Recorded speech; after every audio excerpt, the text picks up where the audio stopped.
Coming to you straight from the Rio Grande and beyond.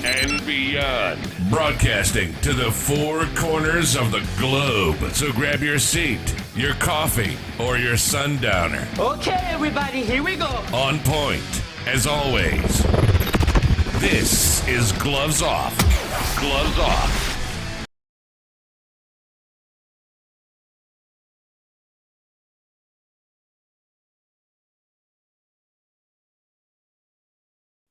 Back at you and Gloves Off, guys. And today we have a great guest, Ms. Mueller, and we're touching base on parental alienation and what's going on with the Capitol, what they're doing, how we have to protect ourselves on issues with 50-50 co-parenting, Penal Code 2503, parental alienation, those issues that affect so many across the land.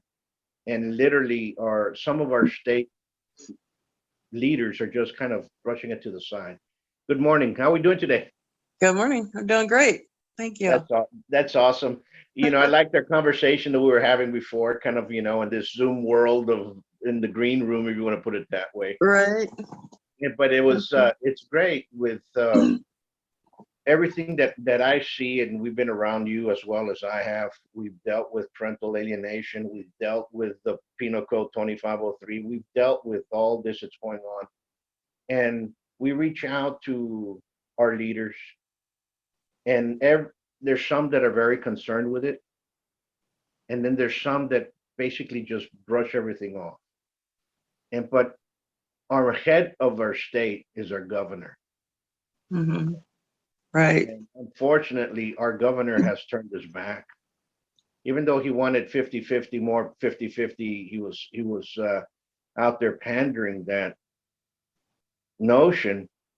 They turned their back on a lot of bills that would have aided the stopping of parental alienations, like House Bill 4240, which was a bill that was introduced by State Representative Richard Raymond. Just a little history on folks.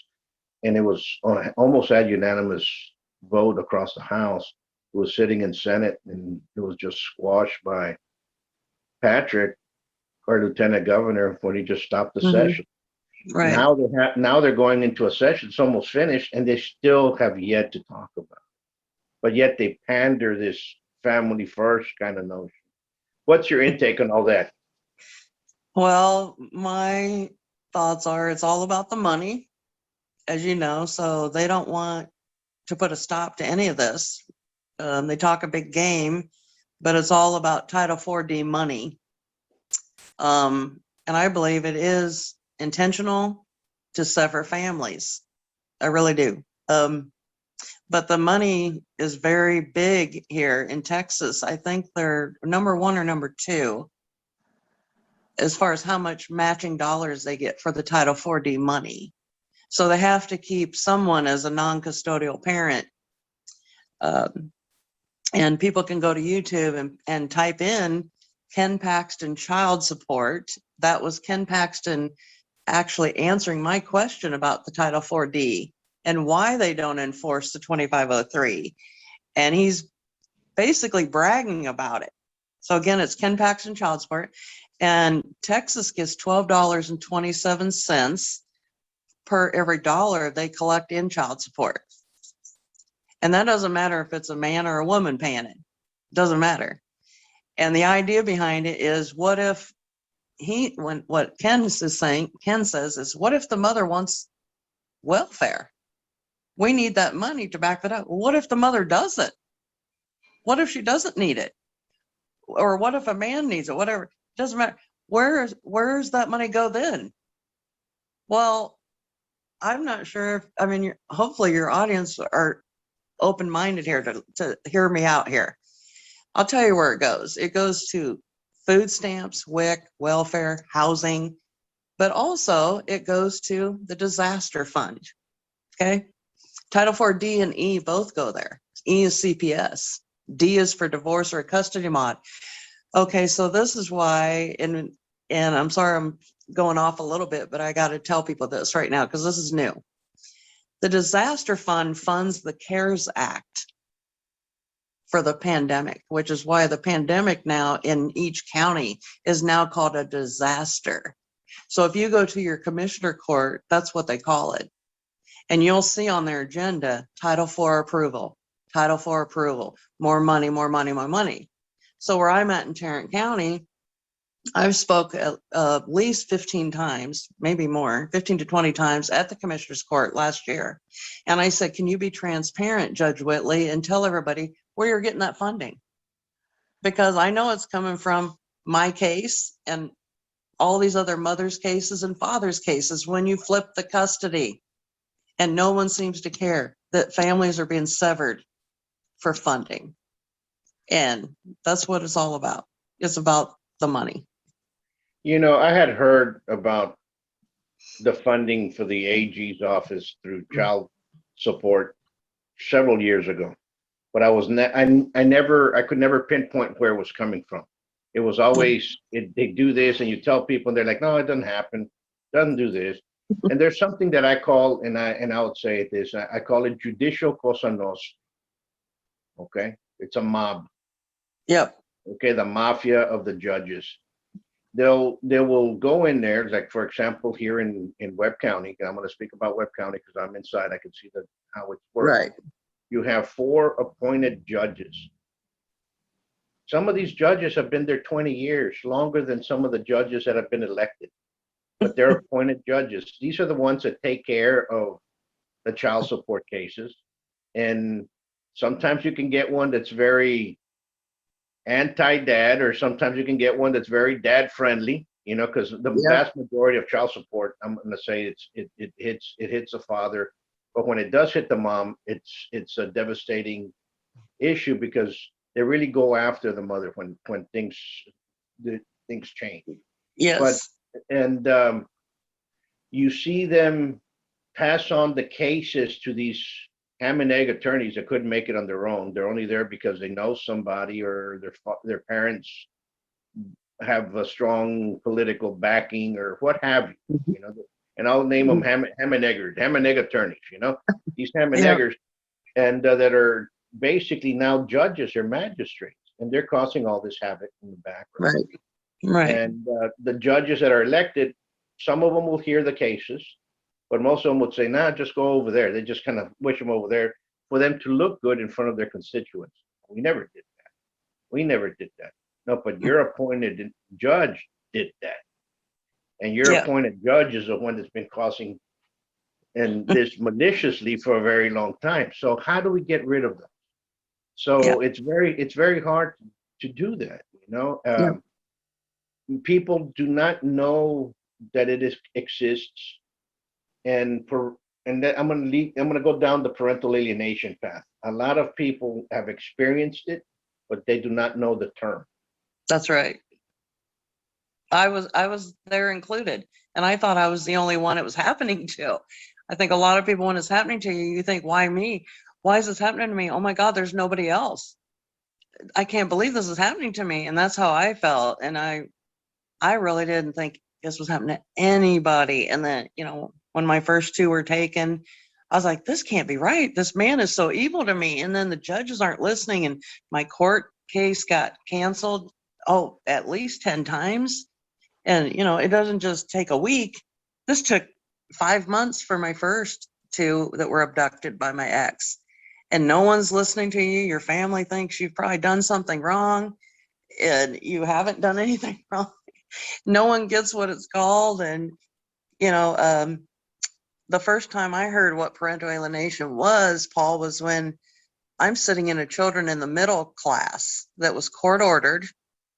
I'm in Texas, but my that first one was in Iowa, where I was living at the time. And it was court ordered. And I'm sitting in there, and I talk about parental alienation. I'm like, I look up the definition. I'm like, yes, this is what's happening to me. But that's the only place I looked. Was I Googled it, right? I didn't look. I wish I would have went to Facebook, because I would have known there's more people, and I think I might have been able to save my children. I just looked it up. I brought it up to the judge, because, oh yeah, well, this does sound like parental alienation. But she never let me see my kids. I was like, what's happening here? And Yeah, lost my kids that way. And then the next time I heard it was really in my head. I don't know. It was like God. I'm not sure what happened, but I was having a hard time. He had abducted my children. Like you said, mothers really have a hard time. We, not that men aren't, but we are so, a lot of us suicidal over this. I drove out to the Grand Canyon. I mean, I'm from Texas. I drove out there and I was out in Arizona for about 2 weeks by myself, just wandering around the streets going, how do I live without these children? I don't know how I'm going to, this is after he kidnapped my second two, my twins. And I'm standing on the edge of the Grand Canyon, 3 inches from the edge, saying one last prayer.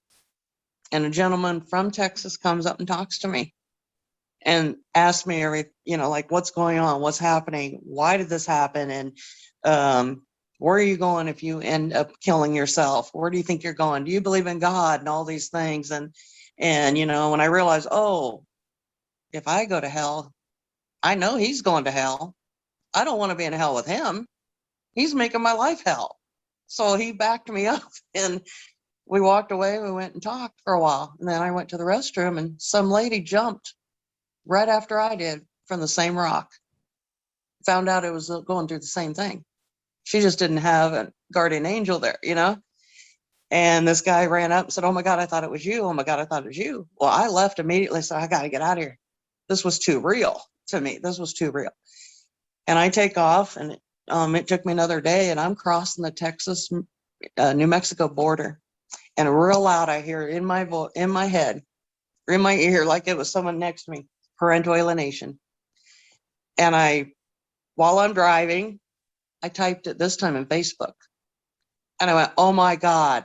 And all these groups are there. And I pulled the car over and I was jumping up for joy. Going, there's more people like me. But I created my group right then and there on the side of the road on that line. And, my Iowa group now got over 1,800 members, but it's kind of crazy. Like you don't know what it's called, but it's created a new family for me because I have no family now. I have zero family because of what parental alienation has done to me and my children. So now this is my family. The people that are going through it. Well, I want to tell you, thank you for standing up and thank God for sending that man to help you. Yeah. And that's one thing that I found when going through some of these support groups. There's some great individuals in there. George Saldana from San Antonio, excellent individual. Yeah. Sarah Patterson Johnson, another great individual.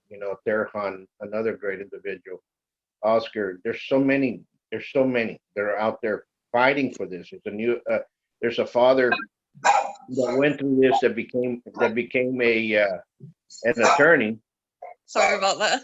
No problem. That became an attorney, Ben, that's doing wonders, and helping people out. There's so much that that people need to understand that there's people out there like you, like others that are reaching out there and helping others out because they're going through a hard time. I had a young man going through the same thing when I was going through the same thing. Basically say he was going to commit suicide and read it on Facebook. And I read it and I was doing a couple of things. It must have been about 11 o'clock at night. I got remarried. My wife's from Brazil and she was in Brazil over there. And we're touching base about something because she was going to be flying out a couple of days. And I said, be looking at this. And I read his post and I sent him a message. I didn't send him a message. I said, hey, what's up? I wrote it up there. Give me a call. Here's my number. So he gives me a call and it was a police officer. That's all I'm going to say. He went for a long time. He hadn't seen his kids. So he went to go pick up some kids in a town near Laredo. And as soon as he gets there, the police is waiting for him and they pick him up and they say, you hit your ex-wife right now. We got witnesses, which never happened. So he was about to take himself out because of this issue. And I go, no, we're going to fight it. Let's get this going. So it's that bonding that we all have that are pushing others to stand up. and it happens, and there's it's happening to so many, and we have to stop it. Yeah. And we also, there's so many of us that this is happening, so many. Yeah. And politicians really have not seen the numbers that are. That's Okay, true. because remember, parental alienation affects grandmothers, grandfathers, aunts, uncles, cousins. Everybody's been there, has Yeah. seen it, and everybody has to wake up, because you know what? We all have to fight, because I don't want this happening to my kids. I surely don't want it to happen to your kids, and I don't want it to happen. It's a terrible thing that's going on. Yeah. That's why And it people ask me a lot, why are you still doing this if your kids have aged out? My kids are young adults. I said, are you kidding?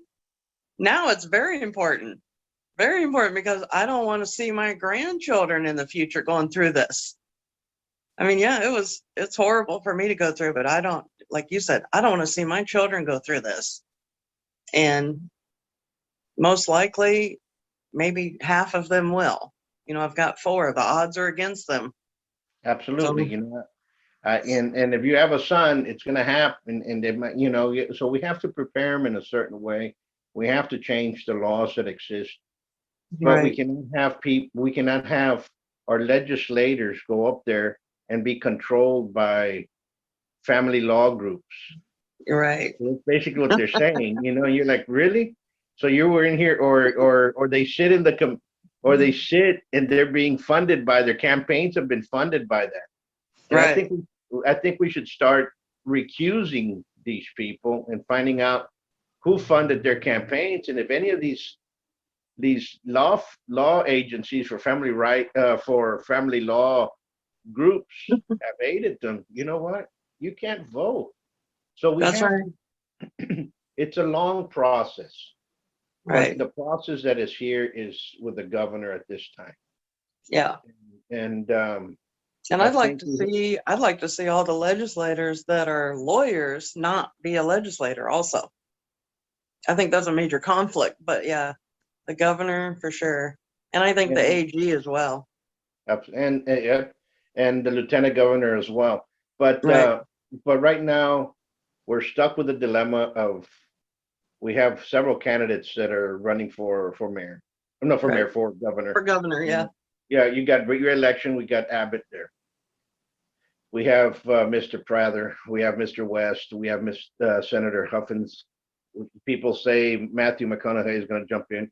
And then on the other side, you have Beto O'Rourke. So we're just kind of like looking at everybody that's going on.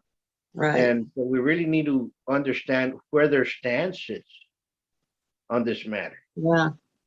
Yeah. I just met Don Huffines 2 nights ago. And I drove 2.5 hours, Paul, because I'd never heard of this city before where he was going to be. And so I looked it up. It was a population 1,001. And I'm like, wow, that's where I can talk to him. I don't want to wait till he comes to Fort Worth in 7 days or whatever. I'm driving 2.5 hours and I'm going to represent all the mothers and fathers that are going through this, and I'm going to bring it up. So I did. What did he say? I need to find out how to get that recording, but I think he was a little worried about me raising my hand because I had a hat on that said "Make Families Great Again." That's what my hat says. I've got one that says "Race Mom" and "Make Families Great Again," but unfortunately it's blue, so I think people might think she's from the wrong side. I'm not sure, but he did. He came over and let me get the mic, and I said, I'm sure you're aware of this because you've been in the state Senate. There's a lot of funding problems going on with family court and the Title IV-D. And I know you've talked to Jeff Morgan. He's a friend of mine, and he talks from, I think it's called something about Dad Talking. Dad Talk. That's a good podcast. Yeah. They do wonderful work. He's very energetic, and I wish him well because he's been doing a tremendous. Yeah. And Jeff knows this guy, so Jeff was talking to him. I said, but I don't think Jeff, even though he knows what's happening to mothers, I doubt he brought that up. So I was saying this is happening to just as many mothers. The fathers might not say it is, but I said, here's the issue. The mothers aren't seeing their kids at all. The fathers are complaining, and rightfully so, that they only get their kids every other weekend or certain days, right? No, I think But it's a little I bit more said, than that. there's some men that aren't seeing their kids, but these mothers, we're not getting visits at all. No visits, nothing. When I see a case when the mom, they remove the kids from the mother, it becomes that they don't see them whatsoever. It That's becomes right. a very Yeah. oppressive entity. Does Yeah. it happen a lot with fathers? You see, there's fathers out there that the mother wants the father to see the kids, and those guys are just worthless individuals, and they don't take care of it. And I say that openly. I know a lot of them, and they have Yeah. all the visitation rights whatsoever, and they're doing whatever they want. They could give a rat's ass. Excuse my language. My then you ex have was some- one of those until he abducted the kids. Yeah, exactly. Then you have a bunch of fathers that love their kids, are doing everything they can for their kids, trying to see their kids, and you have moms that are holding him against them, either because the new boyfriend doesn't want him, or Right. because the wind blew the wrong way. Whatever happens, so they Right. always have to fight with the Penal Code 2503. And Right. what happens? The police officers come in there and they just don't Yeah. do anything about it. So you have Yeah. some fathers that I've talked to that have not seen their kids in 2, 3, 4 years. Yeah. And you're like, Yeah. night, It's and disgusting. And I so asked, here's what I asked Huffines. I said, how are you? Can you tell me tell everybody how you're going to run this state without that funding? I want to hear how you're going to fund everything without the funding used, the incentives used to sever families. The Title 4. this thought just came up. I remember when the lotto came out with Ann Richardson back when Oh, in yeah. Texas. Okay, talking about early '90s, late '80s, early '90s, and in the '80s actually. And I remember everybody didn't want the lotto because they were going to say it's gambling and it's not this. It was in the late '80s when Ann Richardson was running around, and they came out. They kind of they said, well, the lotto money is going to go into a account where it's going to pay for schooling and raising of the kids. Also, kids that suffer from their parents not seeing them, and they're going through this whole. They didn't talk about parental alienation because they probably didn't know the word, but they talked about kids that were in divorces and trying to get them going. That money, whatever happened to them? I mean, our schools are under. I know they make millions of dollars out of the lotto. Where's it going to? I mean, we're supposed to go to our schools. Where's it at? I remember in our youth, and it's not being used. So it's crazy how things occur. But what groups here in Texas for those families that are struggling, those parents that have not seen their kids, would you recommend, especially in the DFW area? Wendy Perry's got one. I think it's Parental Alienation Support Group, I believe it's called. Or you can Google Wendy Perry and it'll come up. Wendy Perry was instrumental in getting Divorce Corp made, a documentary. People can rent that actually from the libraries. Divorce Corp, like corporation, CORP. And Wendy Perry's in there, but her name back then was Wendy Archer. If I wasn't on my phone, I can send you some links to some that you can put out there. Sure. Mine, I'm in the DFW area. I just started a Telegram group called Parental Alienation Warriors Unite. And then I can try to help people. That's on Telegram, Parental Alienation Warriors Unite. My main Facebook group is, I named it with an Iowa name. And I've got people in there from Spain, Germany, London, Australia, Texas, lots of Texas people in there, Georgia, all over. If they want to go to mine, it's Parental Alienation /IPV, which is Intimate Partner Violence Awareness Iowa. Parental Alienation IPV Awareness Iowa. And then I can try to help people, give them ideas if they're totally alienated like I am. Maybe some ideas on how to reunite with their child. Some things that have worked for me to get some of them to speak to me at least, which was a blessing.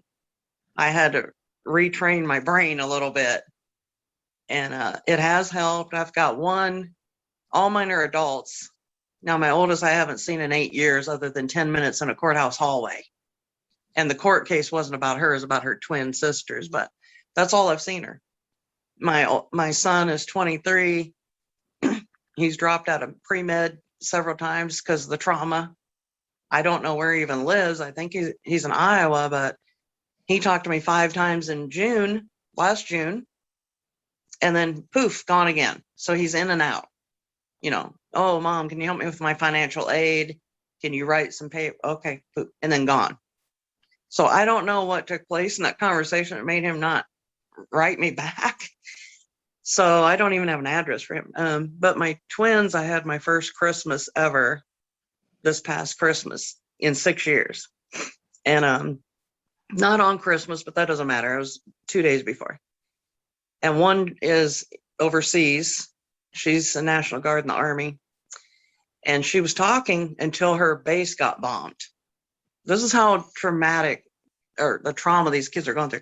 Then her base gets bombed. Well, she's HR. She's not on the front lines, but she wrote to me immediately and said, Mom, I know why people have PTSD now, because, you know, I saw the horror in their eyes. And then a guy died right next to me that was a US contractor. Oh, of course, she's only seen the eyes. They're wearing masks in the desert. This is crazy. But anyway, I said to her, you have PTSD. You just haven't been diagnosed, kid. And now she went through repressed memories of the trauma of losing her mom and went off on me. And now I haven't spoke to her. I send her care packages all the time to her base. But now the other twin is having a little bit of a relationship with me. And I've seen her. I just saw her twice. She's in Nebraska. So it's about 650 miles. But I think the reason is she moved from Iowa. She's away from him. Not only the moving, even if she moved before, when she moved, he was still had his thumb on her. But now the cell phone didn't work. Hallelujah. So she had to get a different provider. So now she's not under the narcissist plan. So now she's free to text me. And so that, you know, it's been going good that way, but I can give some people some ideas on, you know, if they want to reach out to me. But I don't really know like names of ones that are specific to Texas. There's PAWS, Parental Alienation is PAWWSG, is Keith Marsalic, but he charges you to be in that group. And I'm just not there yet. I don't think, to me, that's not right. I can't do it. I can't do it. You can't. I mean, I think it has to be in there. There's some other groups out there, you know, the Penal Code 2503 with George Saldana and and Derek. That's a good crew. Texas Father's Rights with Orlando and Sarah. That's a good crew. I mean, any one of them. Parental rights. It's another good element.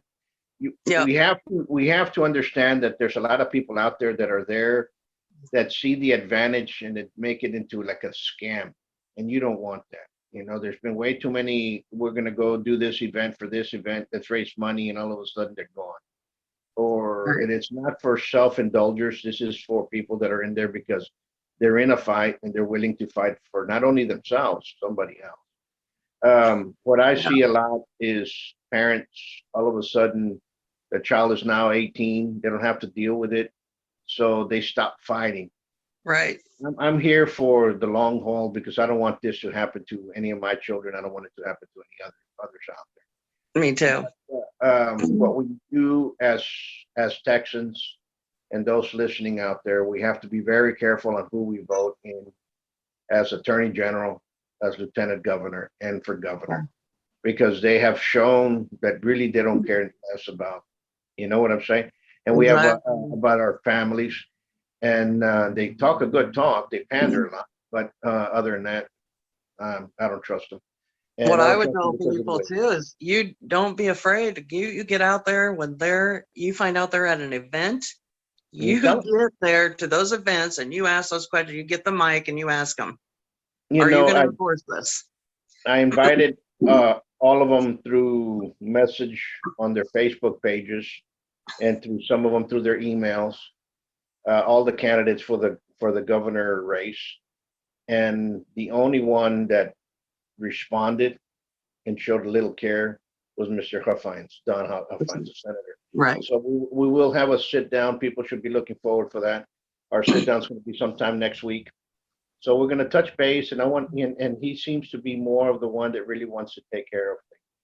There's some other guys, a good man. I think Mr. West is a good man. I think Prylich is a good guy. And there's others, but we need to find that out, what they feel. Yeah. It shouldn't be a kind of like, oh, they're asking me questions. No, you're right now. You're going to represent kids, moms, dads that are married and are not married and are fighting, and you're going to represent everybody. Everybody, yeah. Not one-sided anymore. I told one politician that he was running, and he goes, "Yeah, but those are Democrats. Why, you don't think you're going to be representing Democrats when you get elected?" Right. Because if you get elected, you're going to start representing everybody on both sides of the spectrum. So understand what they want as well. Right. That's true. Yeah, exactly. Absolutely. I mean, when I go to my home state, and I think people ought to be doing it down here. If I knew where they were, I'd sure do it down here. But I go up to Iowa every year. We have the best fair. I just got to say, we do have the best fair there is in the nation in Iowa. But there's Texas vendors that go to the Iowa State Fair. But it's an opportunity if anyone would like to go or carpool up there. It's August 11th this year. There's a parade, and we can educate 50,000 at a time. Those 50,000 aren't from Iowa. There's probably about 25,000 that are from other states. See, when I go through there, you got men and women that have ran in the street to ask me if I've got business cards, because I've got names of judges on my vehicle. I've got kids' pictures on my vehicle that have been torn apart from family court. It doesn't matter if it's a mom or a dad lost them. Mom and dads are in my group. There's Democrats, there's Republicans. We all unite and we go through there. Last year we had, I think 8 vehicles plastered with posters of children, judges' names. The governor's name was all over our vehicles. Saying, "Wake up, Kim Reynolds, what are you going to do?" And I think we need to do that here. Doesn't matter if it's the 4th of July parade, Labor Day. Sneak in there and tell them what parental alienation is. Tell them what 2503 is, that it's not being enforced. Because there's cops in those parades that are watching this. And to me, it's like one big public notice. You're putting them on notice. Hey, we know you're not enforcing this. And it's been the greatest thing for the state of Iowa because people are waking up there. So I think we got to do that down here too. And then it's a good way to unite.